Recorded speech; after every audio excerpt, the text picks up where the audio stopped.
Hello guys. स्वागत है आपका हमारे यूट्यूब चैनल टेक्निकल गुरु पंजोलिया जी में।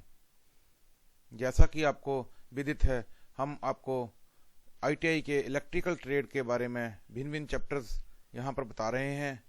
तो आज के चैप्टर में इल्यूमिनेशन पार्ट 4, जिसमें हम आपको इनकैंडिसेंट लैंप्स के बारे में बताएंगे। उनका प्रिंसिपल क्या है, उनकी कार्यप्रणाली क्या है, वो किस प्रकार काम करते हैं, उनकी क्वालिटी क्या है, डिसक्वालिटीज़ क्या हैं। तो उसी दिशा में आगे बढ़ते हुए सबसे पहले जानते हैं इलेक्ट्रिकली पावर्ड लैंप्स के कितने प्रकार के होते हैं। इलेक्ट्रिकली पावर्ड लैंप मीन्स विद्युत के द्वारा चलने वाले बल्ब कितने प्रकार के होते हैं। इन्हें दो भागों में बांटा गया है। Number 1 incandescent lamps, number 2 luminescent lamps. इस वीडियो में हम इनकैंडिसेंट लैंप्स के बारे में स्टडी करेंगे। इनकैंडिसेंट लैंप्स को आगे फिर से दो भागों में बांटा गया है, इनकैंडिसेंट और हैलोजन लैंप। इनकैंडिसेंट और हैलोजन लैंप्स में ज़्यादा असमानताएं नहीं हैं, लेकिन क्या समानताएं हैं, क्या असमानताएं हैं, क्या क्वालिटीज़ हैं, इसको भी हम आगे स्टडी करते हैं। तो गाइस, इनकैंडिसेंट लैंप्स को आगे फिर से दो भागों में बांटा गया है। एक है कार्बन फिलामेंट लैंप। जैसे नाम से ही विदित है कार्बन फिलामेंट, तो इसका जो फिलामेंट है वो कार्बन से बना होता है। और दूसरा भाग जो है वो है मेटल फिलामेंट लैंप। इसका जो फिलामेंट है वो टंगस्टन धातु से बना होता है। और इसे आगे फिर से दो भागों में बांटा गया है, एक वैक्यूम लैंप्स, दूसरा गैस फील्ड लैंप्स।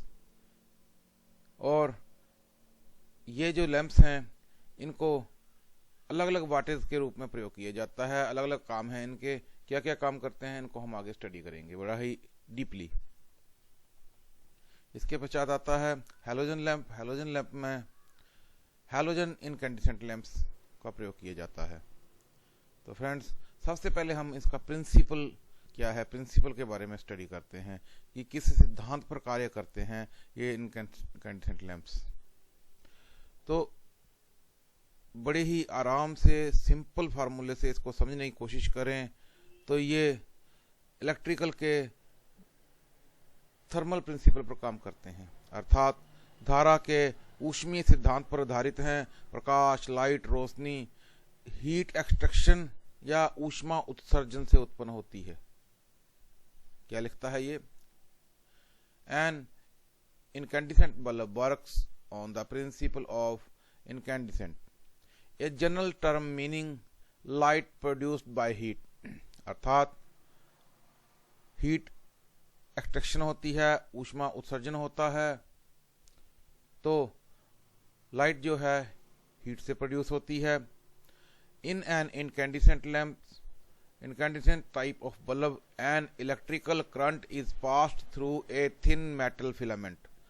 जो इलेक्ट्रिकल करंट है बारीक से फिलामेंट में से गुजारा जाता है, अर्थात फ्लो ऑफ इलेक्ट्रॉन बड़े प्रेशर के साथ उस फिलामेंट में से किया जाता है। Heating the filament until the it glows, अर्थात इस फिलामेंट को उस समय तक गर्म किया जाता है, हीट किया जाता है, जब तक ये ग्लो नहीं करने लगता है, चमकने नहीं लगता है। और जब चमकने लगता है तो ये रोशनी प्रोड्यूस करता है, तो ये रोशनी देता है, अर्थात ऊष्मा के उत्सर्जन सिद्धांत पर कार्य करता है। किसी एलिमेंट के बीच से हम इलेक्ट्रॉन फ्लो कराते हैं बड़े प्रेशर के साथ, अर्थात इलेक्ट्रिक करंट पास करते हैं तब तक जब तक कि वो फिलामेंट चमकने ना लगे। जब चमकने लगता है तो उसमें लाइट प्रोड्यूस होती है। यही इसका सिद्धांत है। वर्किंग टेम्परेचर क्या है? When electrical current flows through the filament, it heats filament to a temperature of about 3000 degree centigrade. अर्थात ये 3000 डिग्री सेंटीग्रेड तक गर्म हो जाता है जब हम किसी एलिमेंट में से, किसी फिलामेंट में से करंट को फ्लो करते हैं। और उसका कारण क्या होता है? Causing the filament to glow and produce light. उसको इतने हाई टेम्परेचर को उस प्रोड्यूस करने के कारण यह चमकने लगता है और रोशनी प्रोड्यूस करता है, हमें रोशनी देता है। कार्बन फिलामेंट लैंप्स कुछ इस प्रकार के होते हैं। ये जैसा कि पिक्चर में देखने को हमें मिल रहा है, ये रोशनी के काम नहीं आते हैं, इनकी रोशनी नहीं होती है। ये केवल और केवल प्रयोग किए जाते हैं टेम्परेचर ट्रांसफर करने के लिए, किसी चीज़ को गर्म करने के लिए प्रयोग में लाए जाते हैं। दूसरी प्रकार जो मेटल फिलामेंट लैंप्स हैं वो दो प्रकार के हैं, एक वैक्यूम लैंप और दूसरा gas filled lamp. Vacuum lamp में जो प्रेशर होता है अंदर वो नेगेटिव होता है, नेगेटिव में होता है। इसका कारण ये है कि इसमें हवा को निकाल लिया होता है। वैक्यूम क्या चीज़ है? वैक्यूम को सिंपल लैंग्वेज में समझने की कोशिश करें तो जो चीज़ हवा को अपनी ओर खींचती है वो वैक्यूम है। अर्थात इस हवा हर जगह विद्यमान होती है, लेकिन यहाँ से हवा को भी निकाल लिया जाता है और आसपास सराउंडिंग में हवा है, तो ये हवा को भी अपनी ओर खींचने की कैपेसिटी खींचता है। अर्थात इसका जो प्रेशर है नेगेटिव में होता है, इसे वैक्यूम कहते हैं। और गैस फिल्ड लैंप में गैसें भरी जाती हैं। ये निष्क्रिय गैसें, इनर्ट गैसें होती हैं, आर्गोन, नाइट्रोजन, क्रिप्टॉन इत्यादि गैसें इसमें भरी जाती हैं। पार्ट्स ऑफ इनकैंडिसेंट बल्ब, यहाँ पर ये जो फिगर हमें दिखाई दे रही है, फोटो दिखाई दे रही है, इसमें ये जो साइड आउटर हिस्सा है ये कांच का बना होता है। उसके पश्चात सबसे पहले मैं आपको एक चीज यहाँ पर बताना चाहता हूँ। जो फिलामेंट है, ये फिलामेंट जो है, जो वैक्यूम लैंप होते हैं उनमें फिलामेंट होता है, सिंपल कॉइल होती है। सिंपल कॉइल मींस टंगस्टन की सिंपल तार को इस प्रकार होल्ड कर दिया जाता है। लेकिन जो गैस फील्ड लैंप होते हैं उनमें सिंपल कॉइल नहीं होती है, ये कॉइल्ड कॉइल होती है। कॉइल का मतलब है, एग्जांपल देता हूं, जैसे आपने हीटर की कॉइल देखी हो, हीटर की कॉइल वैसे गोल गोल गोल गोल की होती है इस प्रकार,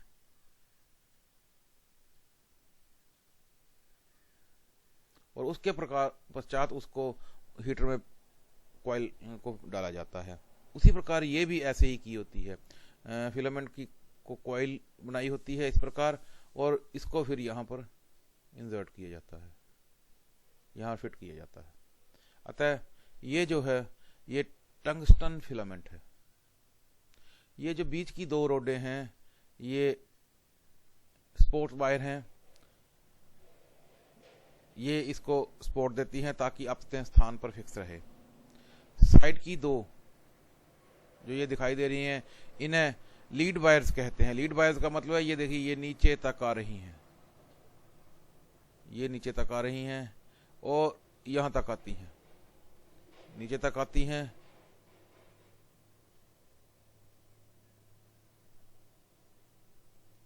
यहां पर इलेक्ट्रिकल सप्लाई दी जाती है और इन वायर्स के द्वारा ही एलिमेंट को इलेक्ट्रिकल सप्लाई दी जाती है, करंट फ्लो किया जाता है। उसके पश्चात कई बल्बों में ये देखिए यहां पर फ्यूज होता है। मुख्य चीज इसमें एक और आती है, वो है कैप। ये जो हिस्सा मेटल का हिस्सा लगा होता है, ये कैप यहां पर लगाई गई है। ईएस टाइप की कैप है, ये चूड़ीदार कैप है। कैप्स को भी हम डिटेल से आगे पढ़ेंगे। और इस पॉइंट पर इसे इंसुलेट किया होता है ताकि ये जो सप्लाई दे रहे हैं हम, यहां से इनपुट देके सीधी अंदर यहां इस पॉइंट तक ही आए और कहीं भी ये कांटेक्ट में ना आए। अतः यहां पर इंसुलेट किया होता है और इसमें गैसें भरी होती हैं,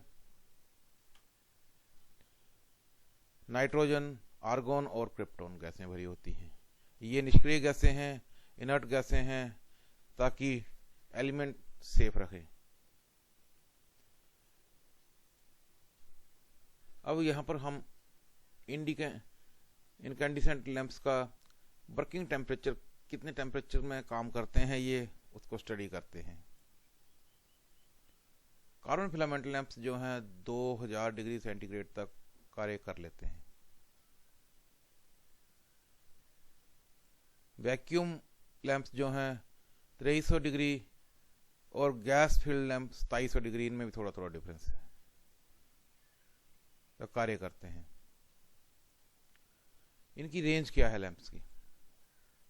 वैक्यूम लैंप्स जो हैं वो 0 से 25 वाट। अब यहाँ पर 0 नहीं कह सकते क्योंकि एलिमेंट जो होगा उसका कुछ ना कुछ रेजिस्टेंस जरूर होगा। तो 25 वाट तक होते हैं, 4 वाट, 5 वाट, 7 वाट, 15 वाट, 20 वाट, 25 वाट तक के लैंप जो हैं वो वैक्यूम लैंप्स होते हैं। और उससे ऊपर के लैंप्स 40 वाट और उससे ऊपर के लैंप्स गैस फील्ड होते हैं। ये ल्यूमन जितनी रोशनी हमें चाहिए है उसके अनुसार हम इनका प्रयोग करते हैं। 40 वाट, 60 वाट, 100 वाट, 200 वाट, 500 वाट, यहाँ तक कि ये 1100 और 1500 वाट तक भी बन सकते हैं। उसके पश्चात आता है इनकी एफिशिएंसी क्या है। एफिशिएंसी का बहुत महत्वपूर्ण रोल है यहाँ पर। कार्बन फिलामेंट लैंप्स 2.5 से 4 ल्यूमन प्रति वाट हमें रोशनी देते हैं। अतः ये रोशनी हमें रोशनी के कार्य में यूज नहीं होती है। यहाँ पर मैंने आपको पहले भी बता दिया। एक चीज यहाँ पर मैं आपको समझाने की कोशिश करूंगा। ये पेपर में भी पॉइंट आते हैं कि कोई थर्मल इक्विपमेंट कितने टेम्परेचर तक रोशनी नहीं देता है। तो गाइस 900 डिग्री सेल्सियस तक किसी भी थर्मल इक्विपमेंट को हम ऊष्मा टेम्परेचर बढ़ाते हैं 900 डिग्री तक, तो वो हीट प्रोड्यूस करेगा और लाइट नहीं देगा। अगर लाइट देगा भी तो इतनी नेग्लिजिबल होगी जो हमारे किसी काम की नहीं होगी। अतः जैसे ही हम टेम्परेचर को 900 डिग्री सेंटीग्रेड से आगे बढ़ाते हैं तो ये लाइट देना शुरू कर जाएगा, ग्लो करना शुरू करेगा, चमकना शुरू करेगा। यहाँ पर इसकी हीट उत्सर्जन थोड़ी कम होने लगती है और लाइट बढ़ जाती है। ये मेन पॉइंट है, इन चीजों को याद रखना होता है। अब जो वैक्यूम लैंप हैं ये 8 ल्यूमन प्रति वाट हमें रोशनी देते हैं और जो गैस फील्ड लैंप हैं ये 20 ल्यूमन प्रति वाट हमें रोशनी देते हैं। एफिशिएंसी की बात करें तो मैंने आपको पहले भी बताया, कार्बन फिलामेंट लैंप जो हैं बहुत कम एफिशिएंसी है इनकी रोशनी देने की। रोशनी के लिए कभी भी प्रयोग में नहीं लाए जाते हैं, इस चीज को आपने ध्यान रखना है। इन्हें रोशनी के लिए बिल्कुल भी प्रयोग में नहीं लाया जाता। इन्हें तापमान के लिए, इसे हम एक एग्जाम्पल, इलेक्ट्रिकल एग्जाम्पल देता हूं आपको। जैसे किसी मोटर की बाइंडिंग करते हैं तो बाइंडिंग में जो बार्निश को सुखाने के लिए हम प्रयोग करते हैं तो वहां पर हीटर तो रख नहीं सकते हैं, क्योंकि हीटर रखेंगे तो बाइंडिंग सड़ जाएगी। तो वहां पर हम कार्बन फिलामेंट लैंप्स को रखते हैं। कार्बन फिलामेंट लैंप्स का प्रयोग करते हैं क्योंकि ये रोशनी नहीं देते हैं, रोशनी नेग्लिजिबल होती है लेकिन टेम्परेचर बहुत ज़्यादा छोड़ते हैं, बहुत ज़्यादा हीट छोड़ते हैं। अतः इनका प्रयोग इसी कार्य में लाया जाता है। उसके पश्चात वैक्यूम लैंप जो हैं 8 ल्यूमन प्रति वाट कम रोशनी देते हैं। जहां कम रोशनी की आवश्यकता होती है वहां पर इनका प्रयोग किया जाता है। उसके पश्चात गैस फील्ड लैंप जो हैं 20 ल्यूमन प्रति वाट देते हैं। रोशनी के अनुसार 40 वाट या उससे ऊपर जितनी वाटेज बढ़ाते जाएंगे, जितनी हमें रोशनी की आवश्यकता है, उस प्रकार से ये प्रयोग में लाए जाते हैं। इनका लाइफ टाइम क्या है, कितने समय तक ये काम कर सकते हैं, इनकी उम्र क्या है? कार्बन फिलामेंट लैंप्स 600 घंटे तक कार्य करता है अपनी उम्र में, और वैक्यूम लैंप्स 750 से 800 घंटे तक कार्य कर लेते हैं। गैस फील्ड लैंप 1000 से 1200 घंटे तक का कार्य करते हैं। यहां पर मैं आपको थोड़ा कार्बन फिलामेंट लैंप्स के बारे में फिर से क्लियर कर देता हूं। ये जो कार्बन फिलामेंट लैंप्स हैं अपनी उम्र में लगभग 600 घंटे के करीब करीब कार्य कर लेते हैं, उसके पश्चात ये काले होने लग पड़ते हैं। होता क्या है, ये अधिकतर ताप देने के काम आते हैं, टेम्परेचर ट्रांसफर करने के काम आते हैं, रोशनी के लिए इनका प्रयोग नहीं किया जाता है। इस लैंप का फिलामेंट कार्बन का होता है और कार्बन का मेल्टिंग पॉइंट, गलनांक जिसे कहते हैं, वो कितना है, 3500 डिग्री सेल्सियस। लेकिन इसे हम 1800 डिग्री सेल्सियस से अधिक नहीं गर्म कर सकते। ये इससे अधिक टेम्परेचर पर कार्य नहीं करता, क्योंकि इस 1800 डिग्री सेंटीग्रेड से अधिक टेम्परेचर इसको दें तो ये खंडित होने शुरू हो जाता है, भुरना शुरू हो जाता है और लैंप का, बल्ब का अंदर का हिस्सा काला होना शुरू हो जाता है। अतः इससे ज़्यादा हम इसे और तापमान नहीं दे सकते हैं, इसलिए ये हमें रोशनी नहीं देता है। इसका प्रयोग केवल और केवल टेम्परेचर ट्रांसफर करने के लिए ही किया जाता है।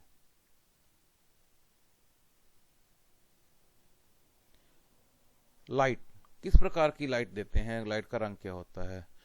ये सभी इनकैंडिसेंट लैंप जो हैं येलो शेड की लाइट देते हैं। उसे ये बताता हूं मैं आपको। ये देखिए, ये लैंप है। अब ये फ्रंट व्यू है, सामने से बल्ब को देखें तो इस प्रकार की लाइट दिखाई देती है। साइड व्यू, दीवार पर देखिए इस प्रकार की रोशनी होती है, दीवार पर शेड पड़ती है, इस प्रकार की होती है।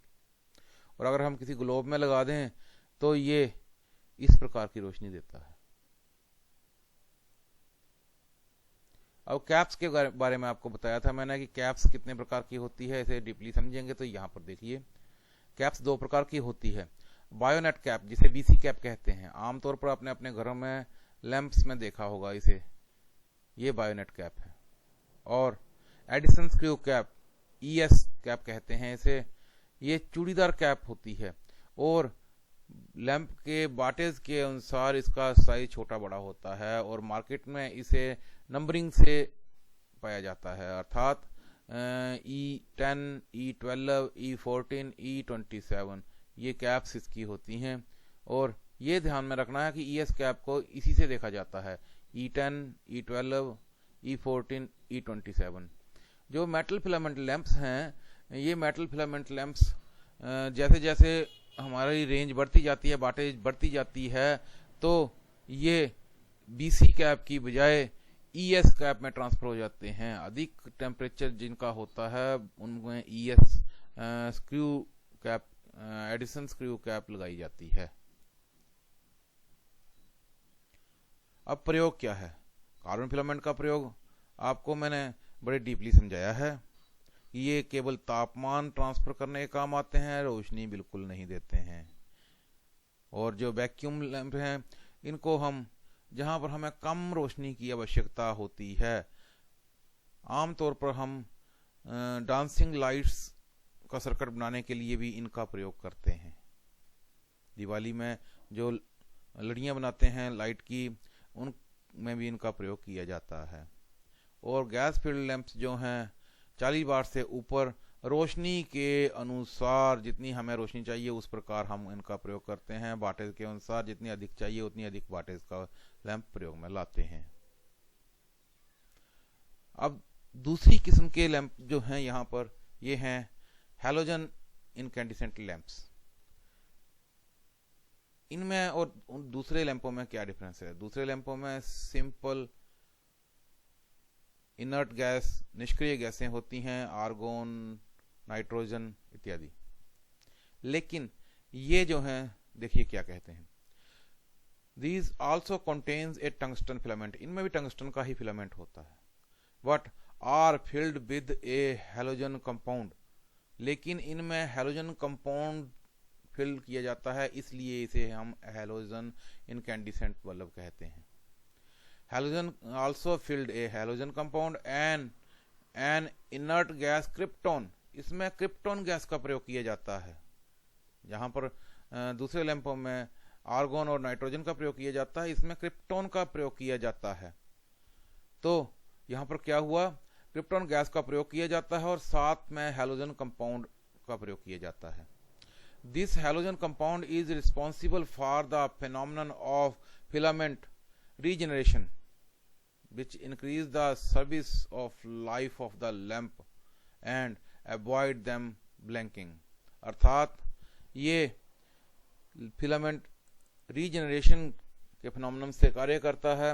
इसका ये फार्मूला है कि जैसे जैसे फिलामेंट काम करता है उसकी उम्र घटती जाती है, लेकिन जो हैलोजन कंपाउंड इसमें प्रयोग किया जाता है ये इसकी उम्र को सेव रखता है, बढ़ाता है और लंबी उम्र तक चलने के लिए इसकी हेल्प करता है, जिसके कारण ये इसकी उम्र बढ़ती है और ये बिना फ्यूज हुए काफ़ी समय तक चलता है। It also enables a higher filament temperature and therefore greater luminosity in small size bulb। ये इसी कारण ये जो है बहुत अधिक टेम्परेचर तक फिलामेंट टेम्परेचर सहन करने की कोशिश में समर्थ होता है, अधिक टेम्परेचर ले सकता है, जिसके कारण ये बहुत अधिक ल्यूमिनोसिटी, बहुत अधिक रोशनी देता है, बहुत छोटा साइज होने के कारण। यहाँ पर समझाता हूँ आपको मैं। देखिए ये है फिलामेंट, आमतौर पर आपने जो देखे होंगे इसे कहते हैं हैलोजन रॉड। छोटी सी है, हीट बहुत ज़्यादा प्रोड्यूस करती है, लेकिन रोशनी भी बहुत ज़्यादा प्रोड्यूस करती है। ये है हैलोजन इनकैंडिसेंट लैंप्स। फ्रेंड्स, हमारा वीडियो अगर पसंद आया हो तो लाइक करें, सब्सक्राइब करें और बेल आइकन को जरूर दबाएं। यहाँ पर अगर कोई क्वेश्चन आपको क्वेरी में हो, कोई क्वेरी हो तो कृपया हमें कमेंट बॉक्स में कमेंट जरूर करें, ताकि हम आपके सभी क्वेश्चनों का उत्तर दे सकें और हर प्रकार से आपकी सहायता कर सकें। आप यहाँ पर इस क्वालिटी में वीडियोस को देख रहे हैं, अपना ज्ञानवर्धन कर रहे हैं, तो एक लाइक तो बनता है और साथ में अपने दोस्तों की सहायता भी कर सकते हैं। इस वीडियो को आगे शेयर करें ताकि आपके जो दोस्त हैं वो भी अपना ज्ञानवर्धन कर सकें और अपने सिलेबस को आगे बढ़ा सकें। Thank you guys.